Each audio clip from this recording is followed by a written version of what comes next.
TCL is a proud sponsor of the SKOR North Studios. Enjoy more of the things you love with TCL. These two guys have Minnesota sports flowing in their veins. Mackey and Judd on SKOR North and SKORNorth.com. Talking to people around the NBA, but no one that I talked to was under the impression that it was when Ryan Saunders was let go, that they were going to find a head coach reportedly, presumably the next day. I think the assumption was there would be an interim. They're obviously the worst team, or one of the worst teams, depending on how you want to stack it, Joe, in the NBA. It's not like they're fighting for something. They bring in a guy, they're going to make this sudden push. So it's a very strange situation. I think it's fair to speculate that the general manager probably has some pressure on him, and these moves sort of happen when you've got some pressure. And maybe they're in love, reportedly, with the assistant coach coming out of Toronto, who is going to be the next head coach. But again, it is just the timing is very weird. Yeah, that's one way to put it from CBS Sports. This is Mackey and Judd, and ordinarily on Thursdays we have our weekly scoop session, inside information about your favorite local sports teams. Doogie joins us. Judd, we had a committee meeting, a scoop committee meeting last night via text and email. We said we need an emergency session. Hell yeah. After that, Sunday night surprise? I think so. So we got our guy, Darren Doogie Wolfson from 5 Eyewitness News and from the Scoop podcast, part of SKORNorth.com's collection. And Doogie, I'll throw the ball to you this way. You've been talking to people inside the organization. I actually think, and I love Ryan. It sucks when a really good human. I think he was put in a bad spot a couple years ago, and I think he's going to be a head coach again at some point if he goes and works for Spoelstra for 5 years or something. But I think this ultimately is the right endpoint, which is get an experienced, highly credentialed assistant in Chris Finch, a guy that Gerson Rosas has a relationship with, a guy that he really probably wanted 2 years ago. But it feels so uncomfortable the way that it all went down in the last 12 hours, because clearly this was just a done deal behind the scenes while Ryan coached at least a couple of games. So your thoughts on the moves, the timing, and everything. Go. It is super unfortunate how everything unfolded. Can you make a case that this move needed to happen? 100%. I've told you guys, going back to last season, it is really rare for a head coach to survive 2 double-digit losing streaks. Ryan had that last year, came back as coach this year. 7-24, the 28th ranked offense. You can make a case that this move needed to happen. Head-scratching losses, right? The Orlando loss this season. The one in San Antonio, up 16, 10 minutes to go. Even Friday night, they're up by 6 late against Toronto. Toronto then finishes the game on an 11-0 run. Toronto wins by 5. Oh, by the way, with Chris Finch on the bench. In fact, I'm told, guys, Friday was the last straw. That Gerson Rosas has been aiming to do this for a bit. It was Friday, the way that loss unfolded at Target Center against Toronto, that put Glenn Taylor over the top. But yeah, was there a ruthlessness to the way this unfolded when they knew late Friday night that they wanted to do this, yet you let Ryan hop on that airplane Saturday to coach last night's game at New York? Yes, that is ruthless. That is shady. But they were also still sealing the deal with Finch. You know, there was a process where they had to reach out to Masai up in Toronto, Bobby Webster up in Toronto, get those balls rolling, that they didn't want to make David Vanterpool or Brian Gates or anyone else the interim coach for a short time. I'm told this morning that they had kicked the tires on the idea of just waiting until the All-Star break, which in hindsight might have made a bit more sense. The All-Star break is in 2 weeks? Just stretch this out. Phil, what about this? That you keep Ryan and keep losing games because you want the best possible chance to keep your draft pick this year. That maybe Chris Finch comes in. Chris Finch is a really good offensive mind. He fixes the offense. I think we're all in agreement that a new head coach wins a couple more games with this roster, maybe even 3 or 4 more games to this point. So Chris Finch helps them win a couple extra games. What if that 40% chance ends up going down a bit? Now, they can finish with one of the 3 worst records and still have a 40% chance. But to me, the rest of this year is about putting yourself in the best possible position to have your draft pick this year. If you have a chance to draft Cade Cunningham or Jalen Suggs or Jonathan Kuminga or the big man from USC, and I get it, there's a 60% chance or more that won't happen, that you're going to give the pick to the Warriors from the Wiggins-Russell trade. But to me, I could have made a case for keeping Ryan the rest of the year, losing more games, giving yourself the best position to keep your draft pick, then making this move after the season. So can we go back in time now and go back to the day that Gerson took the tag off of Ryan and made him the permanent coach, Doogs? And can we all fess up now that was, as much as it was reported by some very credible people, that this is Gerson's call. This is not, it's been made clear that was not his call. And that I think the one thing that's fair to him, despite the fact that I am with you completely, the timing of this is a bit shady. I think the one thing that's fair to say is Gerson probably went to Glenn at some point and said, look, the way that this is tracking, I'm going to be fired next.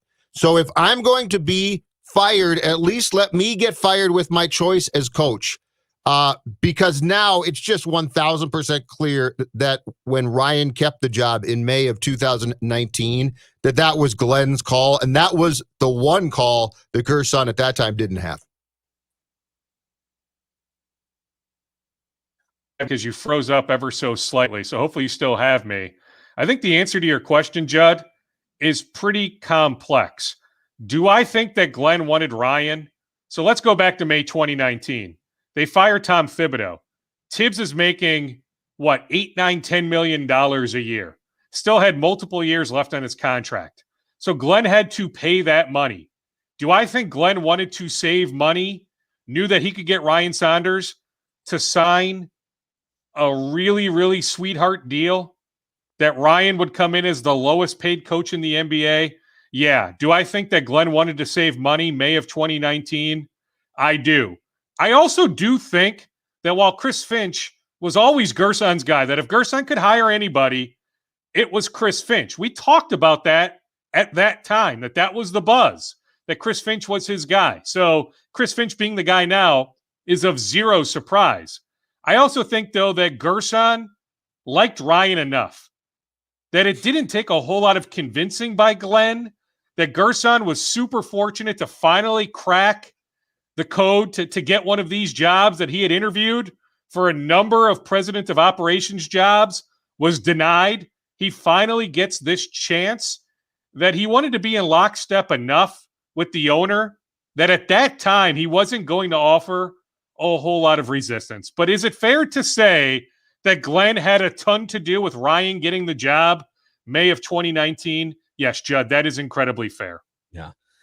Speaking of Glenn, this is now Chris Finch is the 10th coach in 15 years, going back to basically the end of their 8-year playoff run. 10 coaches in 15 years. And just a weird botched handoff on this one.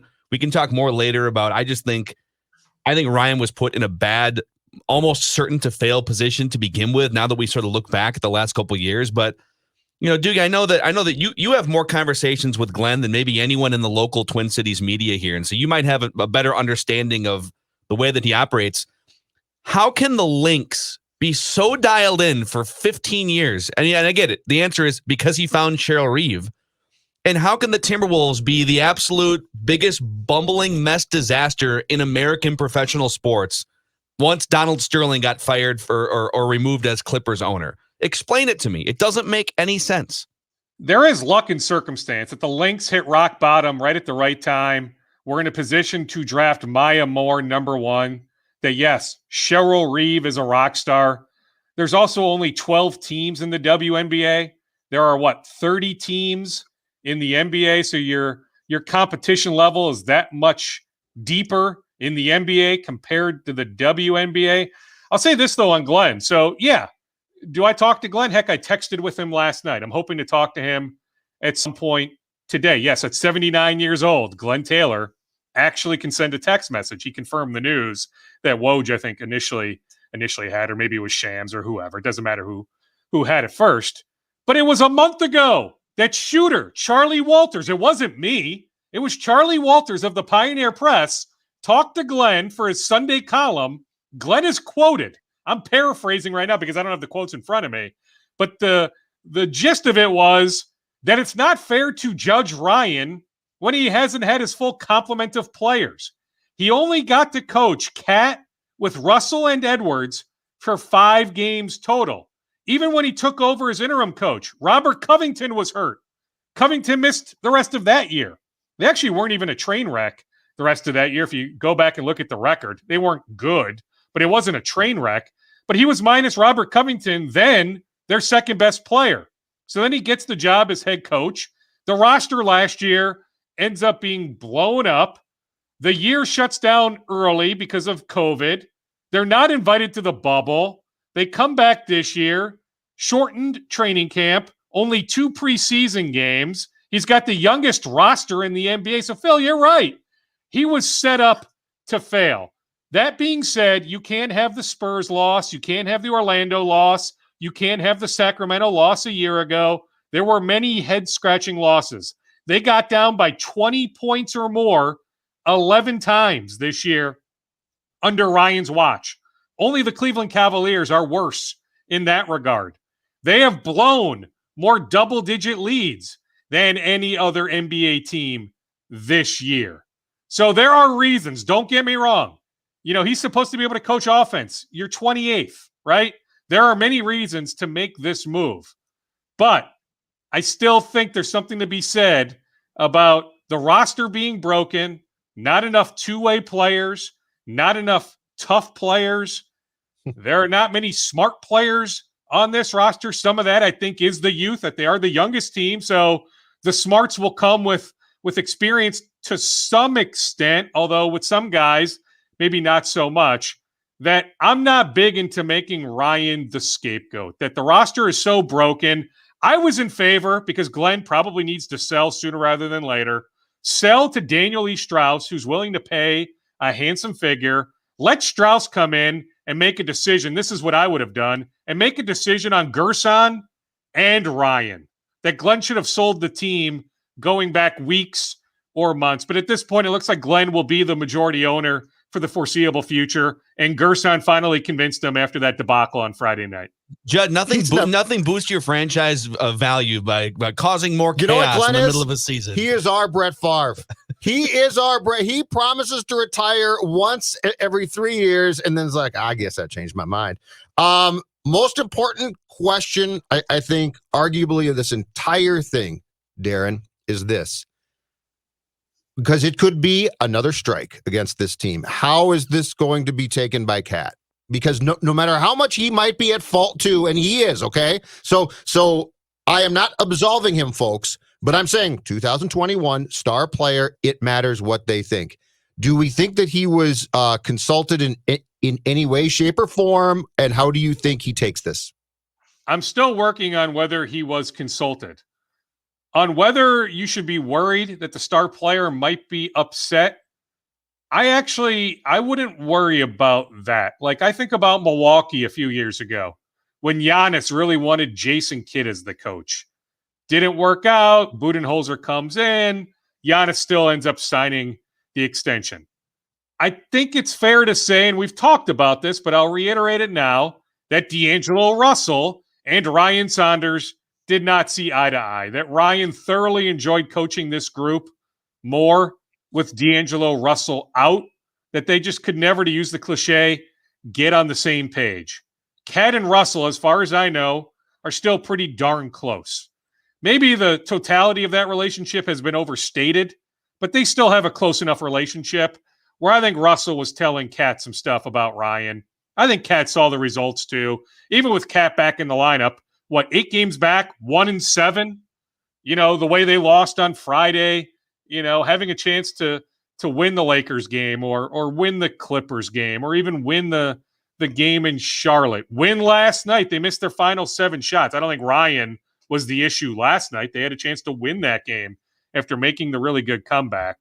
But I think Cat looks at it and says, okay, maybe a new coach comes in and can lift us. That maybe this roster is better than 7-24. So I'm just telling you, Judd, from that particular, talking point, if you're a Wolves fan, I wouldn't overly worry about how Cat feels right now. Yeah.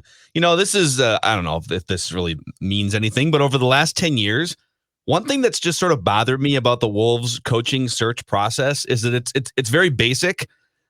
Going back to Kurt Rambis, and Kurt Rambis was the first one, if you go all the way back, that doesn't fall into one of these two categories.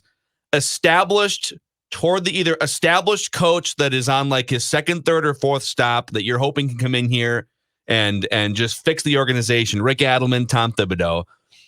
Or a Saunders and either Flip or Ryan, or something provincial like Sam Mitchell. Sam Mitchell wasn't like an up-and-coming assistant. He was former head guy in Toronto. They've never really been overly creative with finding the next potential superstar. Who's the associate head coach that could come in here, get his chance? He's been grinding it on the bench for 20 years. And so from that standpoint, I do like the Chris Finch hire because it's like the most creative hire they've had in at least a decade. Well, I mean, I think it looks like, what Miami did way back when with Eric Spoelstra, or what Toronto did with Nick Nurse. Nick Nurse and Chris Finch are like this. They are the best of friends. They competed against each other going back many years when each was a coach in the British Basketball League. They've known each other for a really long time, that a lot of people in league circles consider Finch a Nick Nurse disciple. You look at what Nick Nurse did, winning a championship 2 seasons ago. I think it's pretty much a consensus. Nick Nurse is a top 5 to top 7 coach in the league right now. Toronto's head coach, Nick Nurse. So from that standpoint, yeah, I think it was time for Chris Finch to get an opportunity. Him and Gerson coached together in the G League in Rio Grande. They were together in the Rockets organization for all those years. In fact, I'm told this morning that Gerson tried to hire Finch for the Wolves staff this season. So before he took the Toronto job, so he ends up leaving New Orleans. I don't know if his contract was up or Stan Van Gundy wanted his own staff, but Finch had worked in New Orleans the last couple of years. He ends up getting freed from New Orleans, so he's out there as a coaching free agent in the offseason, that the Wolves had interest in bringing Finch in then as some sort of assistant coach, not firing Ryan, making him the head coach then, but that you would have had your next head coach in place. And I don't know the exact inner workings of why that didn't happen. I do know that Nick Nurse and Finch are tight, so maybe Finch said, hey, I can still get that Wolves job eventually, and let me go work for my guy up in Toronto, one of my best friends. But yeah, I think there's something to be said about that, Phil. Now, I still think when they hired Tom Thibodeau, that was celebrated universally. Like, I don't remember anybody the day of the Tibbs hiring saying, what the heck is this franchise doing? There were some people who wondered about giving him full control, but the idea of hiring Tom Thibodeau, even if he had been a little bit recycled, I just think, Phil, at that time, a lot of people really celebrated that move. And you know how I feel about Sam. I mean, he was the coach of the year up in Toronto years ago. The 1 year he coaches here, they go from 16 wins to 29 wins. He's the one who first thought that it made sense to put Zach LaVine on the ball. Look at Zach LaVine in Chicago right now on the ball. He's an all-star. Zach LaVine has turned into an unbelievable player. Sam Mitchell saw that really early, that you could have easily just made Sam Mitchell the head coach after his really good year as interim coach. But I understand, Phil, I understand what you're getting at. What's next for him, Saunders, Doogie? Well, what's next for Ryan Saunders? Yeah, well, his wife is due any day with their second child, so that's the focus, with the immediate future. But he's friends with Spoelstra. He's friends with JB Bickerstaff. He's friends with Doc Rivers. He's friends with Tom Izzo if he wanted to go the college route. Heck, if the Gophers cut the cord on Richard Pitino, would you consider Ryan Saunders as a replacement? Put it this way. Whether it's as a head coach or more likely an assistant coach, Ryan Saunders will coach somewhere next year. He's about to turn 35 years. I think we finally broke Doogie's internet. Hold on, let's just put him. He's bouncing around somewhere. You can hear him bouncing around in the ether. I'm gonna throw him. I don't know if you can just throw him down there. Yeah. All right, we'll check his internet. Let's ask him at least 1 or 2 more questions. The Gophers thing, that's kind of interesting. That would be interesting. You could stay home. Kind of interesting. I think he needs an assistant job somewhere. Yeah. NBA assistant job. Go work for Eric Spoelstra. Yeah, I mean, he could be very good still. Yeah. He's what, 35, 34? He's a kid. Yeah. And here, is Doogie still frozen there? Looks yeah. like he is. Okay. That might be the end of the scoop set. Oh, he might be back. Hold on. I have a thought on there he is. I apologize, gentlemen. I'm sorry. I've been doing a couple radio interviews this morning. I'm actually in the building, but I'm on the TV side. I should have just walked over, but as you can imagine, the phone's been blowing up a little bit. Sincere apologies. The internet connection here in the office just stinks. Bad, Dukes. Don't apologize, Doogie. Everybody wants a scoop. Doogie, give us real quick, because I know you're busy and we're going to get on to statements here in a little bit. Give us just your what is the biggest takeaway? There's so many different topics here, right? There's Glenn Taylor going through his 10th coach in 15 years as an owner. There's Ryan Saunders getting done a little dirty here, right? Then there's Gerson getting his guy. What do you think is the absolute top level takeaway from the last 12 hours of Timberwolves basketball? I mean, it's subjective, but if you're asking me, my personal opinion, it's when they suggest they're a family, kumbaya, we're in this together, BS. They're not any different than any other NBA franchise or professional sports franchise for that matter. But if you ever hear them talking about family again, go back to the Ryan Saunders introductory news conference, May of 2019, and listen to that garbage. Gosh. So this family talk, it's Speaking of, all right, Doogie's part of our family, but the internet, we do not claim the internet. The to internet's be family, out so with us. We'll say goodbye to Doogie. Bye, Doogie. Good stuff. Great stuff until the last couple minutes. Internet crapped out there. And just a quick shout out too, because Doogie's appearances are regularly powered by Federated Mutual Insurance Company, and Federated has been helping business owners. I don't know if they can help the business that we're talking about right now of finding the right coach, but they can probably help your business. You can find a full list of all the industries that Federated protects. And they also recently launched My Shield, the online client destination for risk management resources. As a business owner, just think about how helpful it would be for you to have employee training at your fingertips, industry resources that can help your business reach another level of success. And that is where Federated and My Shield come in, with trusted resources, peace of mind, and risk management. Federatedinsurance.com. Just click on My Shield or download the app. And remember, at Federated, it's our business to protect yours. What was your main takeaway from everything that Doogie just laid on the table there? Some interesting information. I think it pretty much stays the same as it's been since I found out about this, which is the firing was going to take place at some point in time. But once again, this all comes back to one common thread for me, and it's the common thread that permeates through the history of much of Timberwolves basketball. Glenn's timing is almost always terrible, and his inability to get out of his own way, his inability to weigh this very important question, which I believe is one key reason why the Wolves have been so bad for so long, which is, do I want to own the team and allow people to run it, or do I want to own the team and constantly dip my toe in the waters when it matters? So I've got people that day-to-day run the team, but then when there's key times, and I'm a big fan, I'd like to make decisions too. And I really think that always comes back. Look, if Gerson Rosas, if you hired Gerson Rosas, okay, May 1st of 2019, and at that point in time, Ryan took over for Tibbs, did a nice job. But when you hire him, Gerson undoubtedly came in and interviewed with you initially, Phil, with a list of candidates that he would hire as coach. That's part of the procedure, right? Yeah. Guys like Gerson they keep lists, and that's awesome. He's been thinking about this for probably 10 years. If I ever get the job, my coach is this. And to go back to that time period and think that Glenn didn't say, you know what, I trust you, bring your guy in.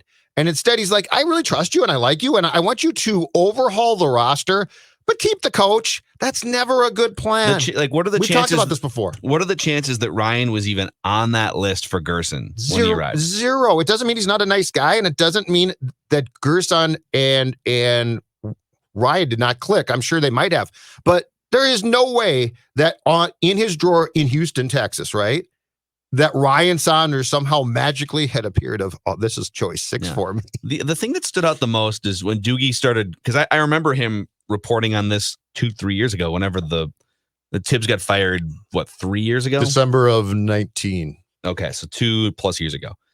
And part of the discussion was, well, hey, I mean, like, it would be great if it worked out with Ryan. And, one of the side benefits is he's pretty much the cheapest coach in the NBA. And so while you're eating the Tom Thibodeau money, at least you can sort of like have Ryan over here making, chump change for an NBA head coach. Right. And the fact that that's even, first of all, the only reason why you would feel the pressure to bring in a cheap coach is because you whiffed on giving Tom Thibodeau full control of the entire organization to begin with. So you don't get credit for trying to like solve a puzzle that you created for yourself in the first place. Mm-hmm. So that's one of the things that bothers me about this discussion. And then the fact that in a league where every franchise, including the lowly Timberwolves, is worth $1.5 billion, that we're talking about, well, I guess we could go after a highly coveted associate head coach that is going to get his opportunity somewhere for $4 or $5 million a year. But if Ryan, I don't know how much, but if Ryan makes $1.5 million, we could save a couple bucks. Right. What are you trying to do here? And I mentally gave it the old college try with Ryan. Okay, he's a positive dude. He's super sharp.